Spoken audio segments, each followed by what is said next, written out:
Well, hello there. Greetings to all of you. This is Evan or Johnny, whatever you want to call me. Thank y'all for tuning into this video today. It's been a while since I made a video, and there are reasons for that. My old phone got submerged in one of my peanut butter shakes that I bring to work, and half of it spilled out in my work bag, and my phone, which is supposed to be waterproof, but the screen was all busted and messed up, so it got waterlogged. There was pretty much no saving it at that point. But fast forward 2 weeks, and now I got a new phone. It's a better camera, so that's kind of nice. It records. I just recorded a little guitar video. It records pretty decent sound for just uploading quick videos and such. So yeah, I'm glad I got this now. But I was 2 weeks without phone and internet, and actually it was a pretty nice experience overall. I look at it as kind of the universe's way of kind of resetting myself. I got a lot more into doing things that I'm very passionate about instead of being on the internet so much. So that was really nice. And I want to show you all this too. I drew this at work.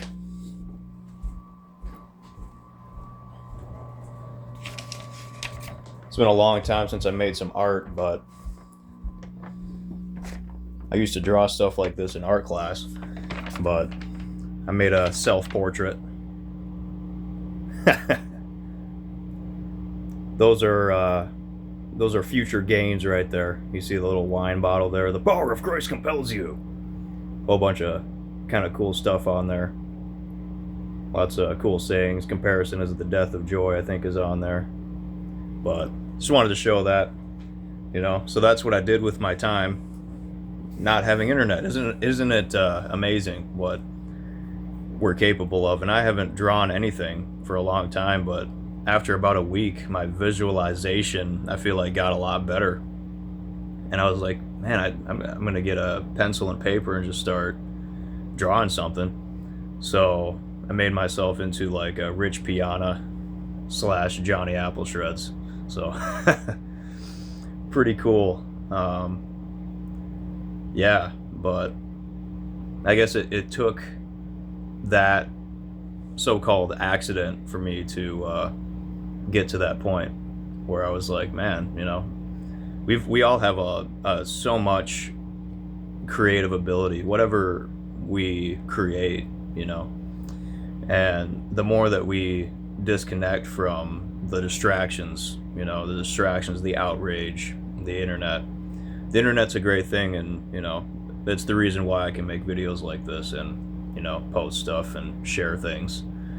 So it's a wonderful thing in that way, but the blue light is obviously unideal. But you just got to take care of yourself the best you can. But it's been really cold. We had a couple of days where the wind chills got to about feeling like negative 50 degrees.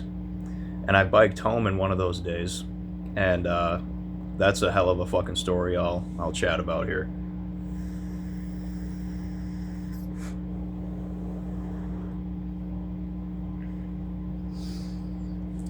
So at the end of the day, I bike home at night, so that's when it's like the coldest.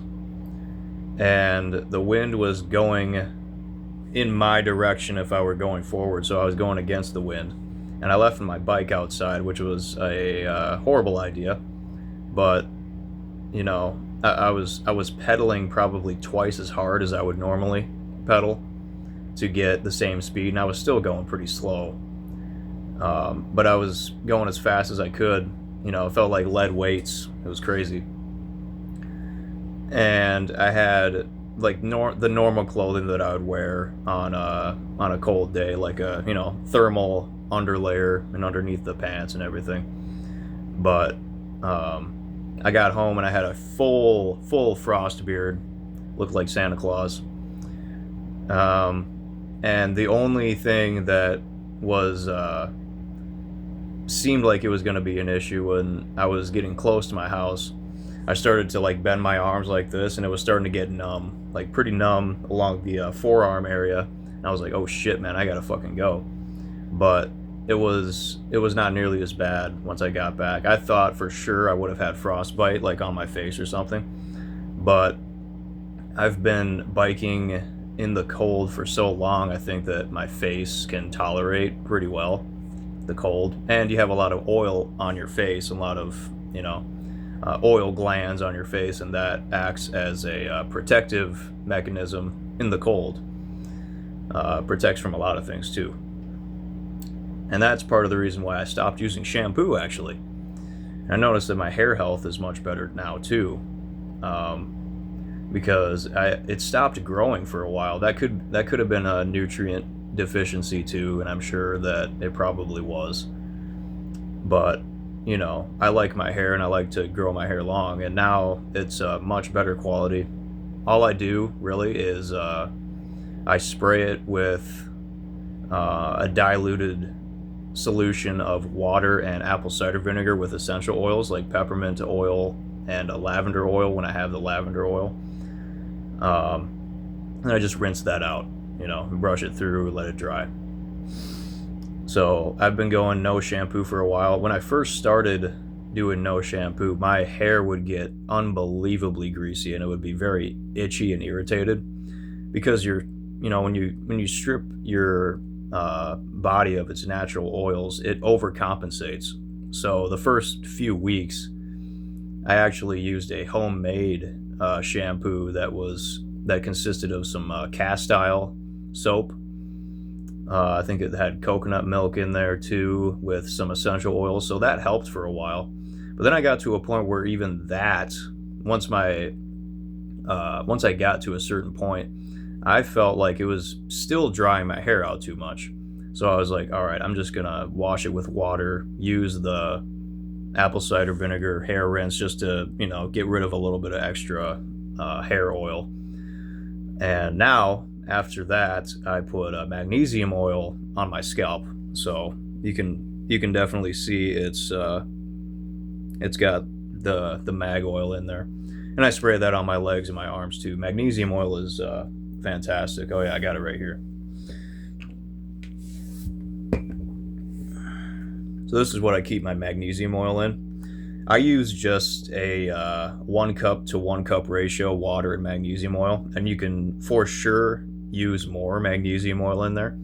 But I think for people who are just starting to use magnesium oil, 1 cup to 1 cup ratio is pretty good. And you can spray a lot on your skin too. You get a really good dose of magnesium that way. But magnesium is one that most people are very depleted in. The topsoils are depleted in magnesium and a bunch of different minerals, but magnesium is so incredibly important, and you need a constant supply of it because the body can't store magnesium. It can store vitamin D, certain other vitamins and stuff like that, other minerals, but the body needs a constant supply of magnesium. So topical magnesium, and also taking it internally too. I haven't taken this particular magnesium oil internally yet. I think I'll probably start doing that at some point, but so far I just like the magnesium oil. It still burns just a little bit, but not nearly as much. I used to break out in hives actually when I first started using it, and now I can get it on my skin even if I got like minor cuts or like open sort of wounds or whatever. It's pretty tolerable. It's not too bad. It doesn't burn for very long. But that's the body just getting used to something that it hasn't had for a long time. So it treats it like an autoimmune type of a reaction type of thing. That's kind of what happens. But yep, going on a tangent here because that's what I do. Went from biking in negative 50-degree wind chill weather to magnesium oil. It's all connected, right? But yeah, it's been a pretty awesome experience. For those 2 weeks, man, I started to feel really good, really good. still maintaining my training. I did do some. I did a little chest workout yesterday. I think for my chest flies, I used too heavy of a weight. Because of what I was doing, I think I did like 5 sets of them after doing some wide stance push-ups. I'm not sure if I targeted my chest very well because of the heavier weight on the chest flies. So I think I'm just going to use my lighter plates next time. Try some different kinds of movements just to really target the chest. But at the end of each set, I was holding them like this while I was on my back and kind of going like that on each side. And by the end, my right shoulder, I could feel something was just a little bit kind of wonky in there because I was like stretch overloading the absolute fuck out of them. So it's not bad. I can definitely tell that it'll heal fine. I just used a bunch of magnesium oil after the workout, so yeah. But for like bodybuilding specific stuff like I'm doing now, I've noticed that the light weights are so much better for targeting a very specific area of the body that you're looking to train, and using your mind to connect, mind muscle connection, right, to really connect with that muscle instead of just trying to move the weight. That's like weight lifting, weight training type of thing, right? Strength training, let's say. So that's something I'll get into down the line. But yeah, I'm doing more bodybuilding specific training right now, along with the coffee enemas daily, sometimes twice a day actually, once in the beginning of the day and once towards the end of the night, but at least once a day, with rebounding on a mini trampoline. And I just got really back into coconut oil pulling again. I got a really good session in of that last night. So coconut oil pulling, if nobody knows what that is, it's swishing around raw virgin coconut oil in your mouth for 10 to 20 minutes. You want to aim for 20 minutes, but if you've never done it before, you probably only go for maybe 5 or 10 minutes, because I've heard of people trying to do it and they're just like, man, I can't do it, and that's, there's reasons for that. When the body has a lot of toxic material in it, that's what coconut oil pulling does, is it pulls toxins straight out of the body through the gums, because that's connected to your bloodstream. So if you have really bad teeth, bad breath and stuff like that, that can leach into your bloodstream, cause a lot of issues, inflammation, really nasty stuff. And I have firsthand experience with that, and it's a really fucking nasty thing. So coconut oil pulling now, twice a day. That's been really awesome. What else? Been jamming guitar, learning some new guitar solos and stuff like that.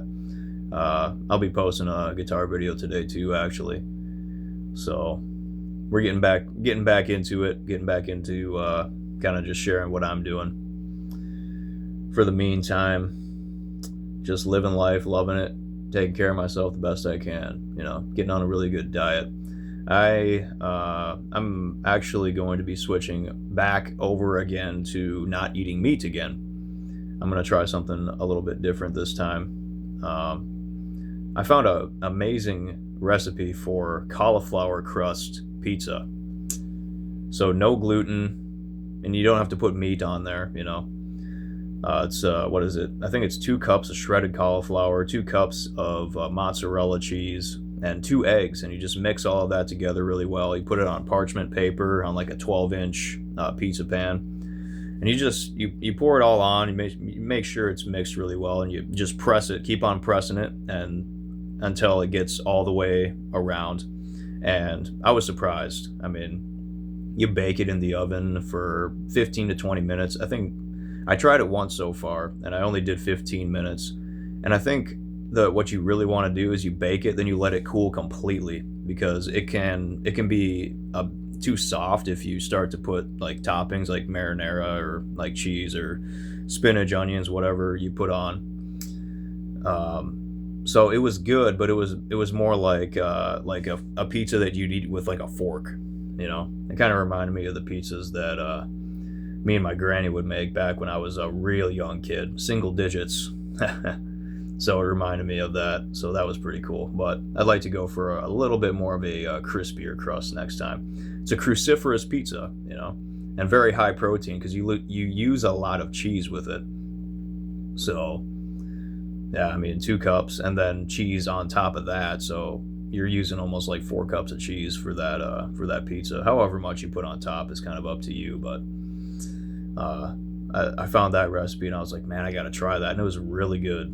Highly recommend giving it a shot. But you want to, like I said, you want to make sure that once you bake the crust, let it cool completely. Let it cool to like room temperature or whatever. Then you start putting your toppings on. Put it back in the oven, 15-20 minutes, golden brown on top, however you like that. But I'm gonna give that a shot again. Cauliflower, the raw cauliflower heads at the store right now, the organic ones, are super cheap. So I'm gonna get a few of those. Yeah, and I've noticed that while I was eating meat, it's like, yes, it's a fuel source, but at the same time, I got this thing on my mind where it's like, man, you know, this animal had a life, you know, and it was basically taken from that animal. Even if it's like a healthy animal, you know, fed, you know, decent things and everything. But I think I'm gonna make the transition back to eating no meat, but still consuming things like, you know, butter, cheese, maybe milk. I like goat milk a lot. There's some good powdered goat milk products that I was looking at that I kind of want to try, because then that's super simple, you know. You just mix a certain amount of the powder with water. You put it in the fridge if you want, chill it. So I like that. Of course, eggs too. Eggs are going to be a staple. Peanut butter for me, I love that. I blend for my peanut butter shakes. I like to blend about 10 tablespoons, which is 40 grams of protein, with 16 ounces of water. I do put a little bit of honey in there, a little raw honey, because I like that. But I've tried it without it, and it's still pretty good. And I think I like a scoop or two of creatine in there. So I'll either consume that, like the whole thing at once, or I'll do it like separately. So that's kind of like an in-between kind of bulk type of thing, because for me, my metabolism is very high.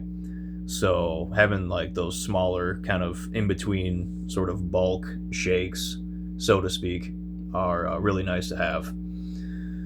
So yeah, we're going to be switching more to a plant protein, animal product proteins, things that the animal, you know, provides, not its flesh. So but that's just me. That's where I'm going to be going to now, because I truly believe there's a lot of power, so much power, and so much, you know, unutilized things that most people could benefit from a vegan diet, let's say. I don't know, vegetarian, let's just say vegetarian, no meat diet or whatever. Everybody's got their own beliefs on that, and I'm not here to argue with anybody about that, but everybody's got to do what they can. So I think that's my little video for today. Thank y'all for tuning in. Just a word blabbing at y'all about the stuff that I'm doing right now. So hope this video meets y'all well. And until next time, as always, shred onwards and so forth, warriors.